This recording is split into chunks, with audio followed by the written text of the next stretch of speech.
Hey, what is up everyone? Welcome back to another review, and today I'm taking a look at the high-grade Gundam Maxter, and this is from Mobile Fighter G Gundam. As you can tell by that monochromatic box in red right there, this is a premium Bandai exclusive, so if you do want one of your own, you can get yours where I got mine, and that is through Buyee. Now, I am so happy Bandai's releasing these right here. These G Gundam kits are ridiculously cool because they're based on some of the most awesome and over-the-top mobile suits of all time. This right here is the Neo America mobile suit right here, so it's pretty much a big mecha boxer. So, according to Bandai and Sunrise and the Japanese, this is what a Gundam would look like if designed and built by the Americans. But yeah, there's some other crazy G Gundam kits that I'm really hoping that we get. Of course, number one on that list always being the Tequila Gundam. Anyway, let's get this built and check it out. So jumping now into the aesthetics with the high-grade Gundam Maxter, and this is like nothing I have ever seen. Now, I've built one or two Gundam kits, and this really is a breath of fresh air. A lot of, well, Gundams look very the same. This has some of the Gundam attributes, definitely, but it just is so different. Most of the usual Gundam tropey aspects aren't, well, they are here. They've just been mixed up so much. The overall color scheme definitely breaks the Gundam mold. We do have the red bottoms on the feet and the white legs and front skirting, but from the waist up this changes entirely. This is predominantly in red and blue, giving a little bit of an Optimus Prime vibe, and this is meant to be Neo America's mobile fighter or Gundam, and I'm guessing they were trying to take the red, white, and blue, but they definitely remixed it a little bit. Anyway, let's jump on in and take a look at some of those details. So jumping on in for a little bit of a closer look, and there's one thing I will mention about these P-Bandai kits, or at least this one right here. Actually, it's not even them all, it's just a couple. Sometimes, every now and then, a P-Bandai kit like this or the Gundam Rose before it, even if you take something like the Master Grade F90, all of those have a completely different feel to usual Bandai kits, or P-Bandai recolors of usual Bandai kits. The white plastic in here feels almost hard, it's very easy to clean up, and the build and design is a little bit different than usual. What we've gotten here is, well, they're the shape of polycap joints, but they're made out of plastic.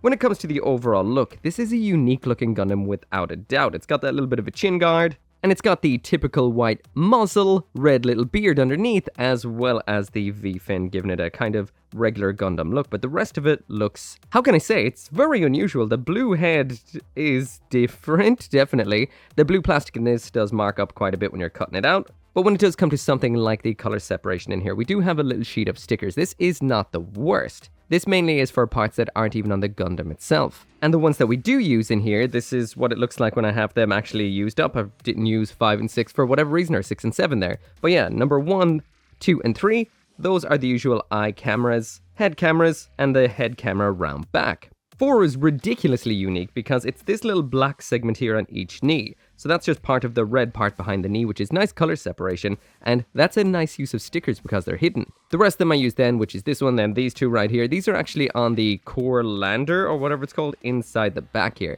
This little segment of red right here, that right there, that is actually a sticker, and if you pop this on out, that little bit right there, that is a sticker too, and that's hidden for the most part. So mainly what we've gotten here, all of what you're seeing is actual plastic color separation, and it does look very nice. However, I will mention, actually, let's get it spinning, and then I'll mention it. But anyway, there's that full 360 spin so you can see all the detail for yourself, and there's something about, and this is definitely accurate to the Gundam Maxter design, there's something just so plain about this kit, especially across the chest and the shoulders. But I will mention these particular segments that do look ridiculously plain, these do purge for a slightly different form later on, so we will see that. I'll throw it up on screen right now so you can get a bit of an idea of what it looks like underneath.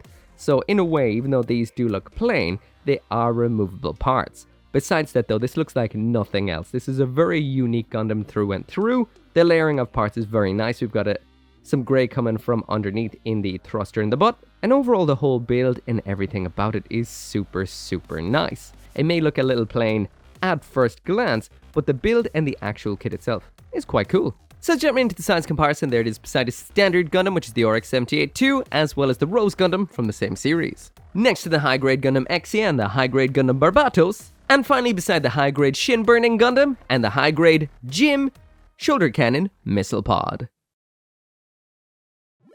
So jumping into the accessories, and here's everything that comes with the high-grade Gundam Maxter. What we're getting here is a big old punching effect part, an absolutely giant shield, some parts for attaching the feet onto the shield, a grand total of 3 pairs of hands, but I will mention that one of these pairs is not actually for building with this kit, it just kind of comes spare on the runners, and finally we do have a pair of pistols.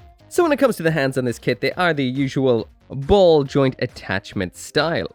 The first pair of hands we have in here is a pair of fists. These attach on super simply like so. These are very nicely designed. They have a very nice sculpt and the fingers look great, but I will mention they are very tiny, which, as I can tell from the looks of things so far, is the case when it comes to G Gundam fists. The next pair of hands we have in here are actually different from each other, and these are ridiculously cool. First off, we've got this one on the right hand side with the extended finger in a kind of loosely open hand. This is a unique hand when it comes to gunpla without a single doubt, and I love it. And around the other side then we've kind of got a kind of loosely flexed kind of open hand, which also looks extremely nice. And from what I can see on the side of the box right here, what these are for is for posing it in a kind of surfing pose when it's standing up on its shield. So that's the purpose of these, but they look great in every pose. So the final set of hands I thought in here were spare. I guess I just didn't notice in the manual when it said to actually build them. So what we have is a pair of holding hands which look like this.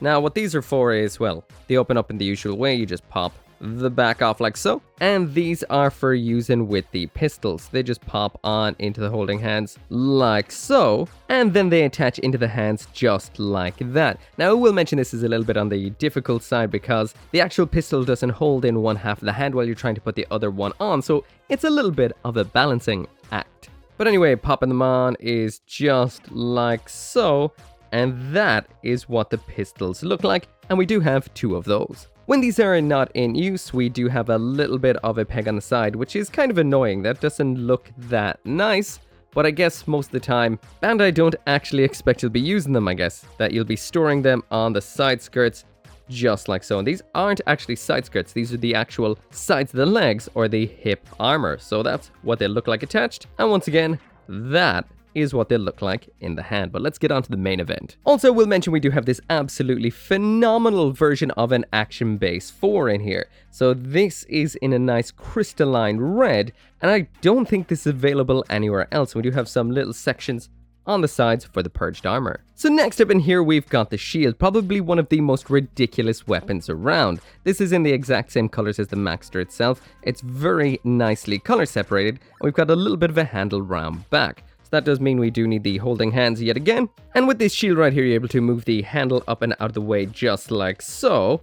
Grab these things right here, which, believe it or not, are actual foot adapters. So they just slide on to the foot just like a little bit of a cage, and they align with these little grooves that are in the shield. So there should be a little section that attaches on. And it seems to be like this right here. And I thought this was a mistake at first because the way the feet are popping right out over it.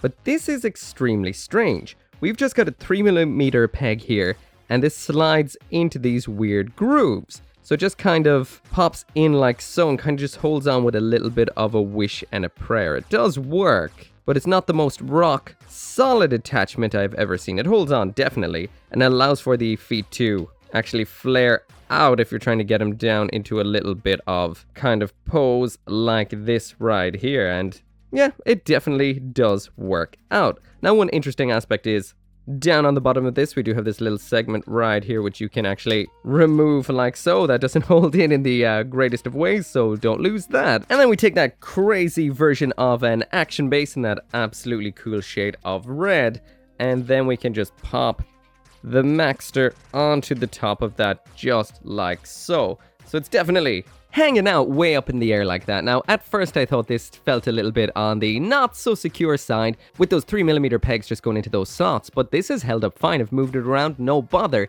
and this does look absolutely ridiculous. If you want something over the top, G Gundam is always the way to go. So there we go. It's a big old boxer Gundam that looks like it's wearing American football, I don't know what you call it, protection? With guns on its hips, surfing on a shield.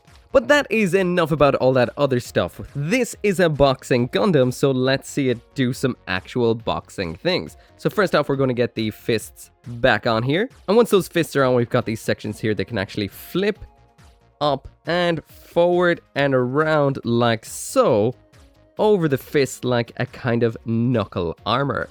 This is on both sides, and it is smooth enough.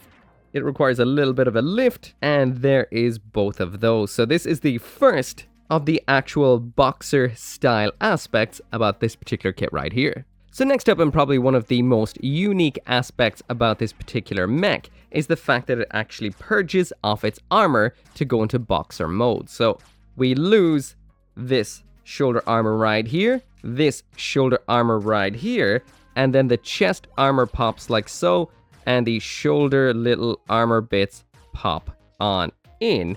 And he's basically just after getting bare-chested for a fight, so that is ridiculous. That is a unique color scheme without a single doubt. They even made it, I don't know, it almost looks like a TMNT shell. So if that wasn't cool enough already, you're actually able to take the shoulder armors of this particular kit and make them into boxing gloves. In order to do this, you just flip this little segment which was holding them onto the shoulders up and in. This gives a new adapter for attaching onto the forearm. They slide in like so, lock on perfectly. There's no wiggling or jiggling or screwing around here.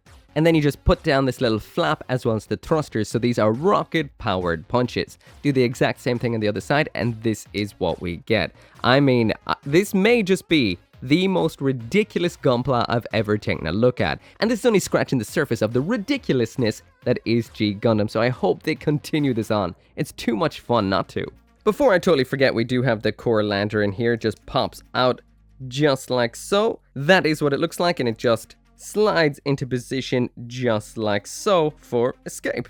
And the last thing then in here we can do is use that flame punch effect part as well as all the parts of this action base right here. Now what you need to do is strip down the Maxter entirely. That's the shoulders, front skirtings, knees, ankle armors, and then start building them onto the action base like they're blowing right off the Gundam Maxter. You also attach the burning fist effect part on. It attaches on just like so. That is what it looks like, looking pretty good. And once you get it all posed up and everything attached onto the action base, this right here is what you get. And this is ridiculously over the top. This is the second one of these kits after the Gundam Rose that comes with a full display of the Gundam doing an absolute ultimate attack. Now, this is ridiculously cool. Again, I really do hope they continue this line so we can have more of these displayed in these ridiculous poses like this right here. I love it. Anyway, finally, onto the articulation. So finally now onto the articulation, and as usual the comment on the build. This is rock solid, it's all plastic on plastic, but the design of the joints is heavily based on standard kits. Like, you're not going to get any C-clips or anything like that. They're just really the old polycap style joints done in plastic. So it's kind of the best of both worlds really.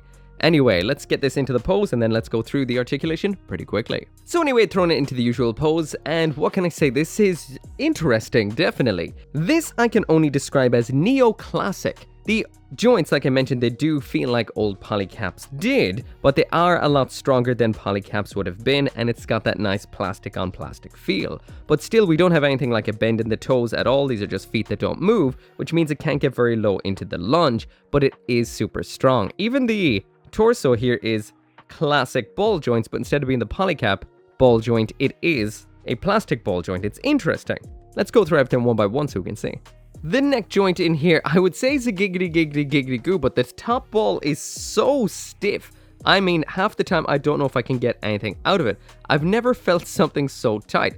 Again, it feels like the older polycaps were converted almost to plastic, and that makes them a little bit on the too tight side, but that's what we get all the way down, all the way up, side to side, and there's a little bit of pivot. The shoulder joints are orientated up and down like so. So what we get here, there's the arm all the way up, which is pretty good. There it is all the way down. We've got the full rotation here, the shoulder roll, full rotation at the upper arm. There is the bend at the elbow, so it gets it back pretty far, and a standard ball joint wrist. The ab crunch here doesn't really do anything too crazy. It just moves about that much forward, and that, well, it actually is quite good to the back. So once again, forward and back. The side to side is next to non-existent, and down now to the legs, and we do have a bit of a swinging system right here, attaching both legs together. There is the kick all the way up to the front, so no problems there. There it is all the way out to the back, blocked by a non-moving butt flap. There is the split, so it goes most of the way. I think this joint is popping off. There is the... what? Yeah, there is the splits. Something was just catching there. Next up, the knee bend is that right there, so not too bad. Fairly normal. And I find the ankle here is a little bit restricted. It is double jointed, so there's a nice joint in here, and that's as far as it will point down. There's it all the way up, and there's a side-to-side pivot in here. So overall, a little bit old school when it does come to the articulation, and I lost a bit of leg armor. So anyway, that right there is it for the review, and this to me is a gold tier kit. It does some things really well, and it does some things not so great, and this is the real premium Bandai style kit.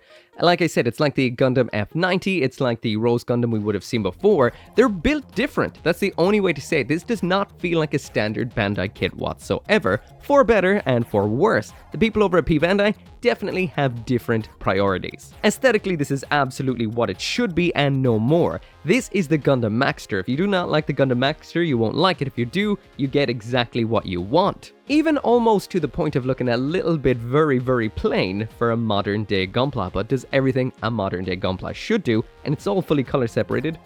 On the robot at least. When it comes to the accessories, you get a lot in here and anything you ever could want. They all do what they need to do and no more in standard premium Bandai kind of way, but everything it does well, and you get a fantastic stand with little adapters to do that big ultimate attack. Finally then, when it does come down to the articulation, this thing is rock solid, but it is a little bit limited. It feels like old school Gundam done in a new kind of way, which is a very unique feel. So if you're not into over the top poses but want your kit to be solid, then that's what this is. If you do want over the top poses, you're not really going to get them. It's a gold tier kit. It's a unique build and a unique feel, so I do highly recommend it. I got mine through Buyee. Link is down there in the description if you want to grab one of your own. As always, thank you so much for watching, and I will see you next time. As always, this video right here would not have been possible without each and every single one of you guys who watches my videos, and all of these awesome people right here who help out on the channel memberships and over on Patreon, including 10 Soldier YT, Abraxas, Caleb Engelhart, Dashel Marmion, Golel Rockstar, Joe, Lauren Seahack, or G95061, 10 Soldier YT again, and Van Fawn.